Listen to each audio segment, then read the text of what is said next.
Owen Jones, hello. How's it going? Oi, oi, how you doing? Oi, oi, why did I say that? Oi, Hi, Oli. oi! How are you? Oi, oi, Savaloy. I've Yeah, suddenly I'm good, metamorphosed mate. my Mancunian roots. Cool. What have you been up to this week, Owen? Wow, what have I been up to this week?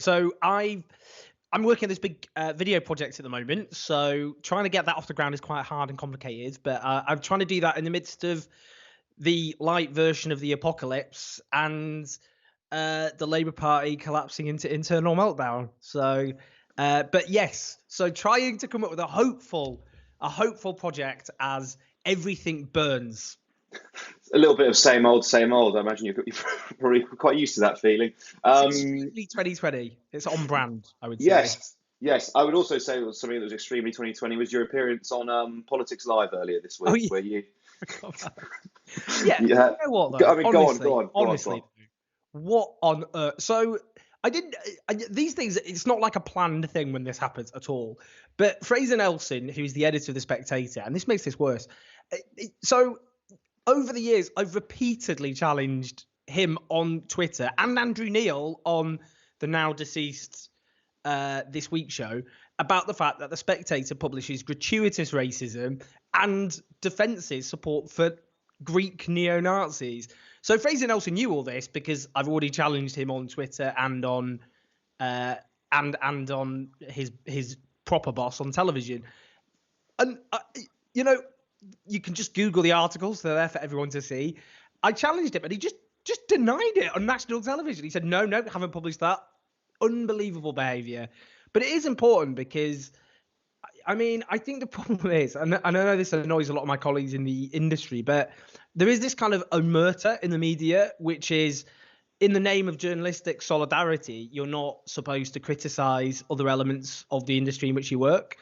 And I just think, given so much of the British media is basically just a factory of racism and hatred, which legitimizes soaring hate crimes and discrimination in our society, if it's not other people with a platform challenging it, then no one challenges it. And then you just end up with Muslims, migrants, refugees, trans people being a particular target at the moment.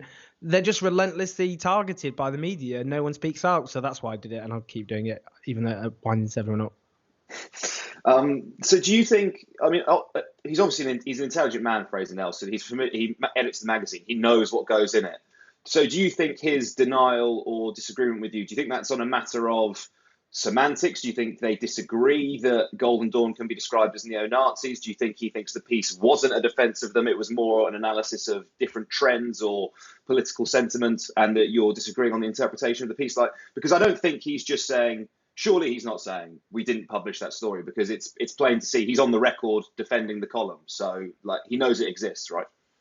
Yeah, I mean, he can't disagree that they're neo-Nazis because the Spectator itself a few weeks ago described the neo-Nazi organization Golden Dawn as the neo-Nazi organization Golden Dawn. I mean, there's many giveaways with the Golden Dawn. The Nazi salute, their flag, which is a rip-off of the Nazi flag, pictures of their leaders doing the Nazi salute in front of Nazi flags. The fact they've been banned now as a criminal organization because they're going around attacking left-wing people and migrants. Yeah, and he knows it because, I mean, the Press Gazette itself reported the furore in 2013. Spectator article defends column supporting Greek far-right party Golden Dawn. And it just says explicitly, I mean, the whole thing, it goes through. I mean, the original headline was a fascist takeover of Greece. Wait a minute, I'll bring it up. A fascist takeover of Greece. Sorry, this isn't professional. We should welcome it, I think, or something. Or Yeah, if only, or something. if only, yeah. And then it just goes on about how they're just, a fascist dictator. Yeah, here we go. A fascist takeover of Greece. We should be so lucky. Yeah, there we go. Yeah, and then it goes on about how they're good old fashioned patriotic Greeks, and how they've defended poor Greeks from being mugged by Albanian criminals and drug dealers. And then they published another article 2 years later doing the same thing. And they publish articles with headlines like, there isn't nearly enough Islamophobia in the Conservative Party. Can you imagine someone published an article, there's not enough anti-Semitism in the Labour Party? And also other articles talking about black savages. They've previously published articles saying that black people have lower IQs than white people. To be fair, that was before Fraser Nelson took over. And numerous other articles. I mean, and Rod Liddell got kicked out of the Labour Party for an article he wrote saying anti-Semitism was integral to being a Muslim because it was part of their, I think he said, unpleasant ideology. It's just what you can get away with in the British media is astonishing. Like, just not even like subtle racism. Yeah. Do you think there's an element of this though, where it's sort of there's a specific purpose in mind to these columns to provoke, inflame, offend, and in your deploring them, it helps promote their magazine. The intention is to cause outrage, and here it is. We're talking about it, Well, I think it would be far worse if every single day we had media organisations pumping out racism up to and including support for neo-Nazis, and no one said anything. Everyone was like, we'll just let that slide. Because all it does is just normalise and legitimise it. I mean, look, The Spectator is not some fringe random rag. It's at the heart of the British establishment. Their annual summer parties are attended by BBC journalists, MPs, not just Tory, but also Labour, senior media figures. You end up with, I mean, imagine people didn't say about the Labour Party when you had cases of anti-Semitism from, in some cases, this is not in any way to minimise it because it was serious and not enough was done to address it. But you end up with a random Labour Party member online posting obvious anti-Semitism, and that ended up on the front of national newspapers. No one said, well, you're just feeding outrage by talking about it. Why didn't you just ignore it? Of course people didn't say that. I mean, and then you end up with not some random guy on Facebook from, something he posted in 2016, just things which are published in national publications, which are not like subtly racist, but actually actively, unapologetically racist. As I've said, whether it's black people having lower IQs than white people, but also, call it, the killers of Lee Rigby, obviously horrific individuals, but calling them black savages. I mean, having to even discuss this is just astonishing. And the stuff they've published about, Rod Liddell suggesting that that Muslims should be barred from voting in the election. He said, can't we invent, that day is barred by their religion, and then they'll go to hell if they vote that day, and then the Tories will win a 40-seat majority. That got condemned, to be fair, by Sajid Javid, who was at the time the Chancellor of the Exchequer in the Conservatives. But it's just, how can we, if we end up every day with this open sewer of just hatred being spewed into the atmosphere, then what it does is it makes people who are extreme think emboldened and legitimized. When the Times newspaper publishes front page articles about a Christian child being forced into Muslim foster care, and then they're forced to print a correction several months later, which has nowhere near the impact of their repeated front pages on that issue, the damage is done. When the Sun newspaper publishes a front page suggesting, 1 in 5 Muslims support extremists like ISIS, and then have to print a correction a few months later, well, the damage is done, because we know hate crimes are soaring towards Muslims on the streets. We know they're soaring towards other minorities as well. People get beaten up. People get killed. And you end up, it's not just, it's also, traitors, saboteurs, crush the saboteurs. And, not to go on me, but a lot of the death threats I get are literally integrating rhetoric that are found on the front pages of newspapers. When I got chased down the street a year and a half ago by Tommy Robinson supporters, which happened repeatedly, but on this one occasion, they were just shouting stuff about Hezbollah and Hamas, which they might as well just be yelling Daily Mail headlines at me. And to get me, I was beaten up by the far right. So when people talk about free speech, I find it interesting that one of the only columnists that I'm aware of in the country that got beaten up because of their political opinions, that's excluded from this whole debate. But, if we talk about how Islamist extremists are radicalized by, who are the hate preachers radicalizing them? Why can't we talk about far-right extremists? Who radicalises them? We've already had the murder of one MP, Joe Cox. We had the attempted murder of another by a far-right extremist, Rosie Cooper. We've had numerous far-right plots which have actually been foiled, fortunately.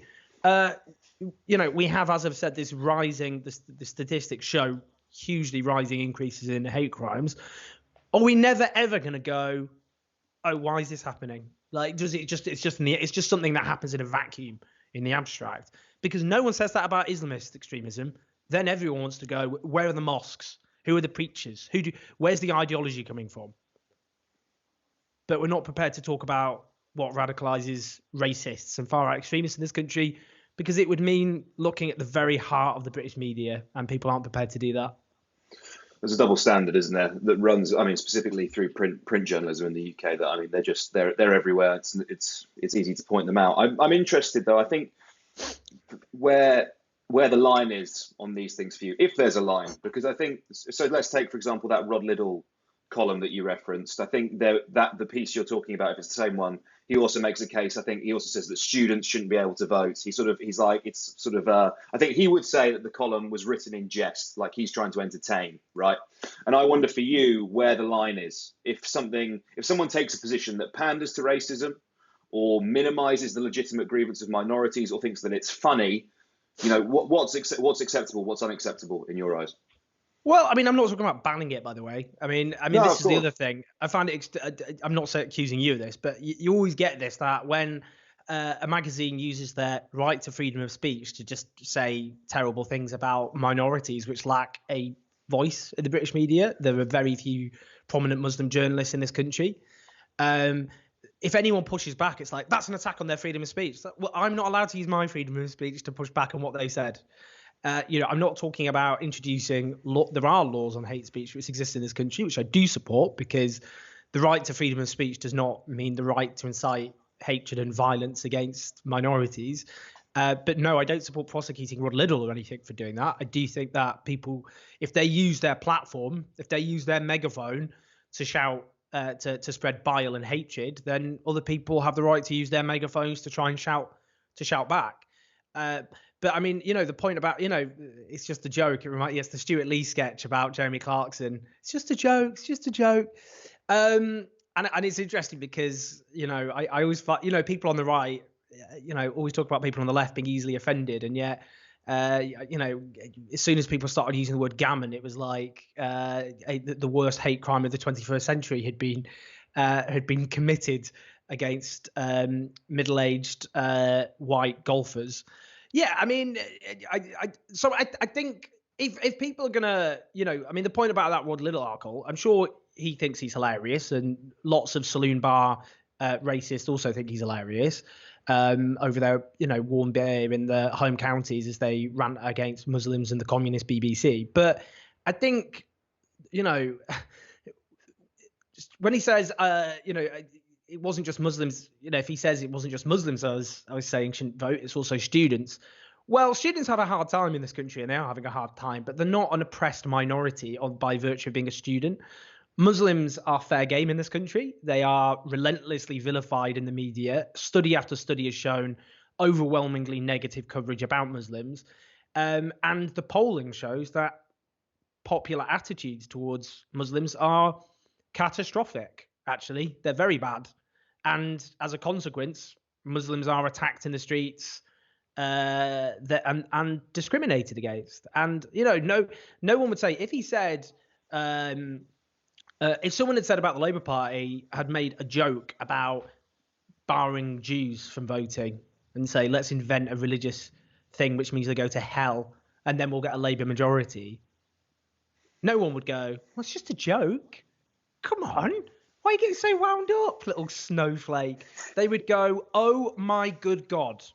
Rightly, what on earth do you think you're doing? And that person would be driven correctly from the media in shame and disgrace. And whoever was editing that magazine would resign. And that would be the right thing to happen. But that's not how it works. So I'm glad you made Well, the reason you had this conversation, I think, with Fraser Nelson was because you were talking about anti-Semitism in the Labour Party, and obviously a big story this week has been Jeremy Corbyn's, well, not this week his suspension, but then his reinstatement, and what's happened since. I'm interested in the context of what we've just been talking about to then sort of extrapolate that towards Jeremy Corbyn's suspension. I mean, where did you sit on that? Do you think it was right? Do you think that the right process was followed? I mean, tell me your thoughts. No, I don't think it was the right thing to suspend him. Partly because, so I think people who should be kicked out of the Labour Party are people like anti-Semites. That's who should be kicked out of the Labour Party, and I do agree not enough was done to deal with that. Both, including when the Labour Party machine. I know people often don't understand the distinction, but there's the Labour Party machine and there's Labour Party leadership, and they're not the same thing. And before March 2018, the people in charge of the Labour Party machine were opponents of Jeremy Corbyn, and they did a terrible job at kicking out anti-Semites. The statistics show that very, very well. But that doesn't mean very bad mistakes weren't made when Corbyn's allies were in charge. There were as well. And that caused huge hurt and distress to Jewish people in this country. Understandably, huge damage, catastrophic damage. And that hurt and distress has to be acknowledged by the left and acted upon. The people who should be kicked out of the Labour Party are anti-Semites. Now, I don't think Jeremy Corbyn's an anti-Semite. If Keir Starmer thought Jeremy Corbyn was an anti-Semite, then he campaigned for this guy to become prime minister of this country. He served in his shadow cabinet. If he genuinely thought he was campaigning to make an anti-Semite prime minister, then that would be a complete and utter political and moral disgrace. I would have resigned from the Labour Party myself, and would not have campaigned for someone I thought was an anti-Semite. Now, I don't think Keir Starmer does think Jeremy Corbyn is an anti-Semite, and accordingly did campaign for him to become prime minister, as people like me also did. So I think, if you're going to keep someone's membership of the Labour, if you're going to kick them out, then it should be on that basis. Otherwise, and I think the disciplinary process, if you ended up, you've got an NEC panel. I know now we're getting stuck in internal Labour Party institutional stuff, but the National Executive Committee of the Labour Party, which is elected, has these they have these subcommittees which deal with things like disciplinary actions. And you had on this panel, you had 2 Corbyn supporters, 2 non-Corbyn supporters, and 1 so-called soft left person who was neither. And as far as I understand it, unanimously came to the conclusion they had, which was to readmit him back to the Labour Party. So why then you can't end up then with the leader of the Labour Party then coming up with his own parallel disciplinary procedure, which overrides the disciplinary decision made by the National Executive Committee. This whole thing is completely distracted from the HRC recommendations that Labour needs to impose. No one's even talking about that anymore. No one's talking about addressing anti-Semitism and how Labour and the left unites to do that. It's become a psychodrama. That doesn't mean, by the way, that I think Jeremy Corbyn's original statement was wise to say that, at all. I think it wasn't. And I share, John Landsman, who is maybe the most senior Jewish Corbyn supporter in the country, founded Momentum, played a critical role in both Jeremy Corbyn's leadership campaigns, was one of those who was sharply critical of that statement in terms of timing and appropriateness of what was said. And so, you end up like me being run over by both traffic in both directions, because I do think that a lot of the left have been tone deaf about this, and that's caused more hurt to Jewish people. And I think that statement was itself an example of that. But I just don't for think context, should be suspended. Just for context, obviously, if in case people aren't familiar, I think that the main Corbyn publishes this statement in the wake of the AHRC report, and he says it's anti-Semitism in Labour has been, quote, dramatically overstated for political reasons by our opponents inside and outside the party, as well as by much of the media. And that's what some people had problems with. That's where the criticisms come from. I mean, in the context of what we were just talking about around sort of minimising the legitimacy of the grievance of minorities, I mean, doesn't that fit the bill there, really? I mean, I think you and I've been at Corbyn protests, rallies, demonstrations with you. I've been there reporting, and to hear his language, the rhetoric that he uses around racism, which is one of zero tolerance, And if he wasn't a pacifist, you could probably describe his approach as pretty scorched earth when it comes to anti-racism. He was avowedly, the rhetoric that he was using, I would describe it as that. So for me, when it then comes to anti-Semitism, I'm just wondering why he feels comfortable saying something like that. Do you know what I mean? Yeah, and I think when it comes to racism, what you've always got to do is bear in mind the feelings and lived experience of the minority that racism is aimed towards, and what anyone who's on the receiving end of racism or other minorities, like LGBTQ people, bigotry, is they want that hurt validated and acknowledged and accepted. And if it's felt that it's minimized in some way, that causes hurt and upset. And when people say, well, we're just saying the truth, and they'll point to, I don't know, Simon Heffer, the right-wing journalist, went on national radio in the election and said if Jeremy Corbyn becomes prime minister, then the gates of Auschwitz will reopen. Now, clearly, that's an outrageous, ridiculous thing for him to have said. And then the argument then is, well, here's an example of opponents outside the Labour Party grossly exaggerating the issue. And I suppose the two things that I'd say back to that are, firstly, when you think you're being honest, you're not always. People aren't always. Don't go around telling what they consider the truth. So if you see someone on the bus you think is bad looking, would you go up to them and go, well, I don't think you're good looking? And then afterwards, well, I just said what I thought. You don't say it because it will cause hurt and upset. So, and the other point is, and this is where I think the problem gets when it comes to racism and saying, well, it wasn't as big of a problem as and here the statistics to prove it. And it's true, only a very small minority of Labour members were investigated for anti-Semitism. That is absolutely true. And by the way, in terms of what I'm about to add, I do think the vast majority of Labour members abhor anti-Semitism, but it's obviously true in society as well as within the Labour Party that most people who are guilty of racism, that does not get reported. And I know as a fact, people like John Landsman, who I've already mentioned, who is Jewish, who threw everything into the Corbyn project, has got relentlessly hounded by anti-Semites claiming to be on the left, using constant anti-Semitism, gratuitous or tropes which are just, he's a puppet of Israel.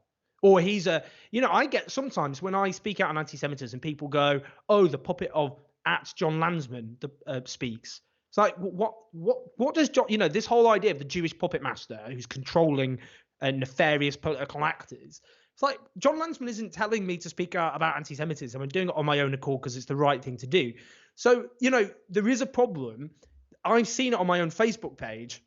Again, the vast majority of people who follow my Facebook page abhor anti-Semitism.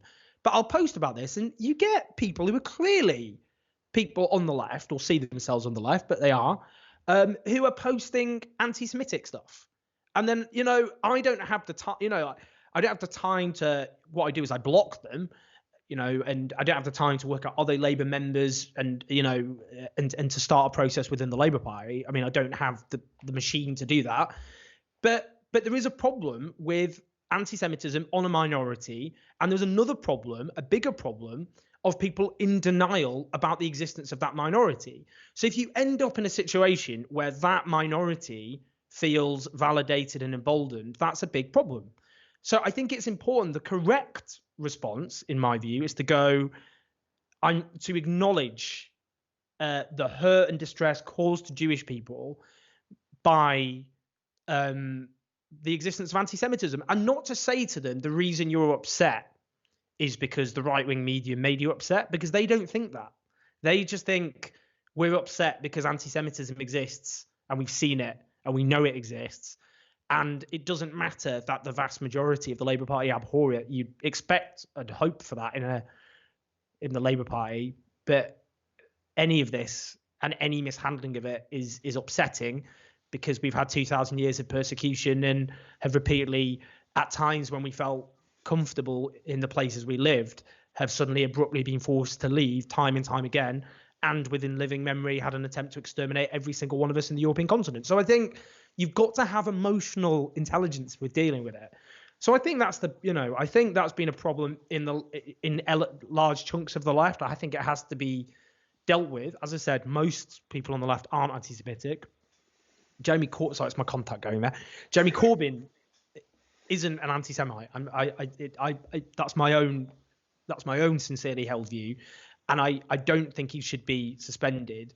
But I do think him and the people around him need to seriously just think about this issue, and listen to people like John Mansman, who have thrown everything into this project and been vilified and attacked as a consequence by the right, and who have suffered anti-Semitism and have spoken out about the concerns about how it's been dealt with. And I'll get attacked for saying that, but it is the truth. And this problem is never going to go away until all of us on the left acknowledge that there was a problem, and it remains, of course. And it's not just, by the way, it's not just anti-Semitism on the left. There was, a report on Islamophobia. There's a huge problem of transphobia. I'm afraid there's problems on. I think people sometimes think, well, it's like, do you ever see on Twitter men who put feminist in their bio? And then they're like, yeah. Right, I find that a bit cringe. I'm not going to lie. It's like they've kind of elected themselves feminist. It's like, please give me a cookie. It's like, I am such a feminist. And they then think to themselves, well, I can't possibly be sexist because I call myself a feminist. It's almost like they're not even checking their behavior. And I think on the left, there's a danger that you think, well, I'm on the left, ergo, I must be anti-racist because I'm on the left. And therefore, I don't have to check, my own potential prejudices and bigotries. And I think people on the left always have to do that. So I think, that's the issue. And I think, I do think Jeremy Corbyn needs to be let back in the Labour Party, and that needs to be part of a healing process. But it needs to be part of a process in which the left, as I said, shows that emotional intelligence and learns. Some interesting parallels there between that and the other subject that we were talking about earlier as well. I guess technically the same subject. Some lessons and the power and meaning of words, I think, would probably be one of the foremost ones. Owen Jones, thank you so much for taking the time to speak to me. Pleasure. Really appreciate it. Thank you. Always a pleasure, mate.